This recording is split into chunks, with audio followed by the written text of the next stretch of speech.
बिस्मिल्लाहिर्रहमानिर्रहीम, अस्सलाम वालेकुम। Welcome back to my kitchen. आप देख रहे हैं कुकिंग विद सिद्रा फातिमा। आज मैं आपके साथ रेसिपी शेयर करूंगी वेजिटेबल पकोड़े। तो इसमें मैं जो वेजिटेबल पकोड़े बनाऊंगी गोभी के और बैंगन के और आलू के। जैसा कि आप जानते हैं कि रमज़ान मुबारक भी बहुत करीब हैं, तो अभी से घर घर में तैयारियां शुरू हो जाती हैं और एक्साइटमेंट होती है। और सर्दियां भी हैं, तो सर्दियों में भी शाम की चाय के साथ ये रेसिपी बनाई जा सकती है। और रमज़ान मुबारक में भी आप अफ्तारी के वक्त इस रेसिपी को बना के इंजॉय कर सकते हैं। तो बहुत ही इजी सिंपल है। तो यहाँ पे मैंने सब्जियां ली हैं, आलू, बैंगन और फूल गोभी। तो एक आलू लिए, उसको मैंने थोड़ा सा बॉईल कर लिया था। 1 से 2 मिनट मैंने उबलते हुए पानी में डाला था। इसी तरह से मैंने बैंगन के स्लाइसिस कर लिए थे और फूल गोभी को अच्छे से वॉश करके तो मैंने उसको इस तरह से फूलों के साथ ही कट कर लिया था। बहुत खूबसूरत सी लुक आ रही है। तो अगर आप मेरे चैनल पर नए हैं तो चैनल को सब्सक्राइब नहीं किया और चैनल को सब्सक्राइब कर लीजिए, बेल आइकन को ज़रूर दबाएं ताकि आने वाली तमाम लेटेस्ट वीडियो और मज़ेदार सी रेसिपीज़ आप इजीली देख सकें। तो चलिए शुरू करते हैं आज की रेसिपी। तो यहाँ पे मैंने बेसन लिया है और बेसन तकरीबन 1 कप के बराबर है और इसको हम विस्क की मदद से हम मिक्स करेंगे तमाम स्पाइसेस को। तो हम इसमें शामिल करेंगे तकरीबन 2 टेबलस्पून के बराबर कॉर्नफ्लोर। कॉर्नफ्लोर से जो है इसमें क्रिस्पीनेस आता है और मज़े के बनते हैं पकोड़े। तो साथ हम इसमें ज़ीरा शामिल करेंगे तकरीबन ½ टेबलस्पून और ½ टेबलस्पून में इसमें शामिल करूँगी चाट मसाला। चाट मसाले का पकौड़ों में बहुत अच्छा टेस्ट आता है। और कुटा और भुना हुआ धनिया पाउडर इस्तेमाल करेंगे और इसके साथ ही हम इसमें थोड़ी सी अजवाइन शामिल करेंगे। अजवाइन तो पकौड़ों में बहुत ज़रूरी होती है। और साथ हम इसमें चिली फ्लेक्स को शामिल करेंगे तकरीबन 1 टेबलस्पून के बराबर।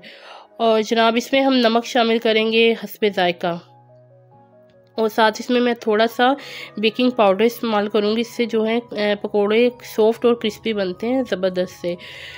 तो जनाब अब हम इसको करेंगे मिक्स। तो थोड़ा सा पानी लेंगे। पहले हम बैटर को, ड्राई बैटर जो है, ड्राई स्पाइसेस हैं, इनको मिक्स कर लें विस्क की मदद से। और पानी लेके हम थोड़ा थोड़ा पानी इसमें ग्रेजुअली यूज़ करेंगे और एकदम से आपने सारा पानी इसमें इस्तेमाल नहीं कर लेना। थोड़ा थोड़ा करके आप बैटर को मिक्स करते रहें और इसकी कंसिस्टेंसी इस तरह की होनी चाहिए, ये बहुत ज़्यादा पतला ना हो, क्योंकि जब हमने कोटिंग करनी होती है ना किसी चीज़ के ऊपर, तो उस बैटर को हम बहुत ज़्यादा पतला नहीं करते। और आपने इसको अच्छे तरीके से मिक्स करना है। जितनी अच्छी बेसन की मिक्सिंग होती है उसमें लचक पैदा होती है। तो जो बेसन है फिर उसका जो टेक्सचर है और पकोड़े भी बड़े अच्छे तरीके से बनते हैं। तो यहाँ पे तकरीबन मैंने बैटर को बहुत अच्छे से मिक्स किया है और ये इसकी कंसिस्टेंसी है आपके सामने, क्योंकि हमने कोटिंग करनी है तो हमने बैटर को बिल्कुल भी पतला नहीं करना। तो हम इसको फ्राई करेंगे सरसों के तेल में। आपको पता है कि सरसों का तेल कितना हेल्दी होता है और ये जमता भी नहीं है, वैसे भी आपकी हेल्थ के लिए बहुत अच्छा है। तो मेरे घर में तो यूज़ ही ये होता है सरसों का ऑयल।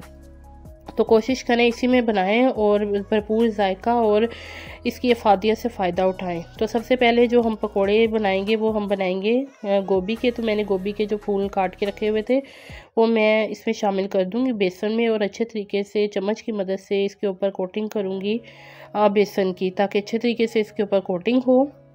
और फिर हम हाथ की मदद से या आप चम्मच की मदद से, जिससे भी आप इजी आपको लगे, तो आप उसके साथ इसको इसमें शामिल करें तेल के अंदर। तो मैंने जो है अच्छे तरीके से कोटिंग करने के लिए हाथ का इस्तेमाल किया है। तो इस तरह से एक एक फूल हम लेंगे, उसको हम बेसन में कोट करते जाएंगे। और आपने तेल को बहुत ज़्यादा गर्म नहीं करना, अगर गर्म ज़्यादा करेंगे तो पकोड़े जल जाएंगे और गोभी भी अंदर से कच्ची रहेगी। तो मैंने इसको नॉर्मल ही तेल को गर्म किया था। तो देखेंगे माशाल्लाह से कितने अच्छे कुक हो रहे हैं। 3 मिनट के बाद मैंने इसको पलटना शुरू किया है और अगर पहले से चम्मच इसमें हिला देंगे तो बेसन की कोटिंग भी उतर जाती है। तो ये यहाँ पे देखें माशाल्लाह से तकरीबन 7 मिनट मैंने इनको फ्राई किया और बहुत अच्छे से ये बहुत ही क्रिस्पी कुक हुए हैं। तो इंशाल्लाह ताला गोभी भी अंदर तक जो है वो बहुत अच्छी सॉफ्ट कुक हो गई है। मेरे तो मुंह में अभी से पानी आना शुरू हो गया। तो आप भी इस रेसिपी को बनाएं और सर्दियाँ इंजॉय करें। शाम की चाय के साथ भी आप इंजॉय कर सकते हैं। तो इस दफ़ा तो वैसे भी जो माशाल्लाह से रमज़ान मुबारक आने वाले हैं वो अच्छा मौसम होगा, बहुत गर्मी भी नहीं होगी।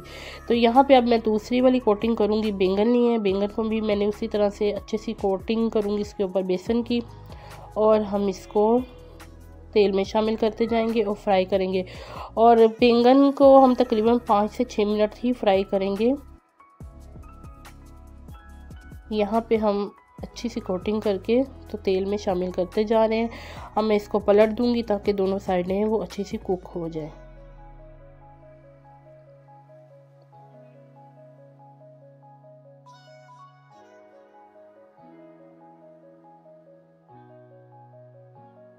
तो यहाँ पे देखें जी बैंगन के पकोड़े भी बहुत अच्छे से फ्राई हो चुके हैं।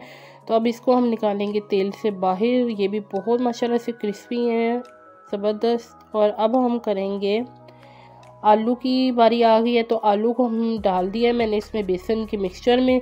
तो इसी तरह से हम आलू के ऊपर भी अच्छे तरीके से बेसन की कोटिंग करेंगे और इसको भी हम इसी तरह से तेल में डालते जाएंगे। आलू को क्योंकि हमने बॉईल किया हुआ था पहले, मैंने 2 से 3 मिनट के लिए उबलते हुए पानी में, तो ये जल्दी हो जाएंगे, लेकिन बेसन को भी पकना चाहिए। तो यहाँ पे तकरीबन देखिए 2 से 3 मिनट के बाद मैंने चम्मच के साथ इसको उलट पुलट किया है ताकि जो ऊपर नीचे से अच्छे तरीके से ये फ्राई हो जाए। तो माशाल्लाह से आलू के पकोड़े भी रेडी हो चुके हैं। ज़बरदस्त की रेसिपी आज की हमारी रेडी हो चुकी है। तो यहाँ पे हम एक बनाएंगे प्लेटर। तो देखें जी प्लेटर पकोड़ों का बन गया है और वेजिटेबल पकोड़े ज़बरदस्त सी खुशबू आ रही है और बहुत ही गर्म क्रिस्पी किस्म के हैं। और साथ इसमें हमने बनाई है हरी चटनी जो कि पकोड़ों की जान होती है, इसके बगैर तो पकोड़े खाने का मज़ा ही नहीं आता। तो सबसे पहले मैं ट्राई करूँगी, आपको दिखाऊँगी कि कितने ये पक चुके हैं गोभी के पकोड़े। तो ये देखें यहाँ पर मैंने एक टेस्ट किया तो ज़बरदस्त सी गोभी अंदर तक जो है ना वो कुक हो गई है। आई होप कि आज की रेसिपी आपको अच्छी लगी होगी। रेसिपी अच्छी लगी है तो लाइक ज़रूर कीजिए, शेयर ज़रूर कीजिए ज़्यादा से ज़्यादा। और अब आपकी सपोर्ट की हमें मज़ीद ज़रूरत है। जब आप सपोर्ट करते हो हमें मज़ीद मोटिवेशन मिलती है। तो इंशाल्लाह ताला नेक्स्ट वीडियो में फिर मज़ीद मुलाकात होगी आपके साथ एक नई रेसिपी के साथ। अपना और अपने घर वालों का बहुत ज़्यादा ख्याल रखिए।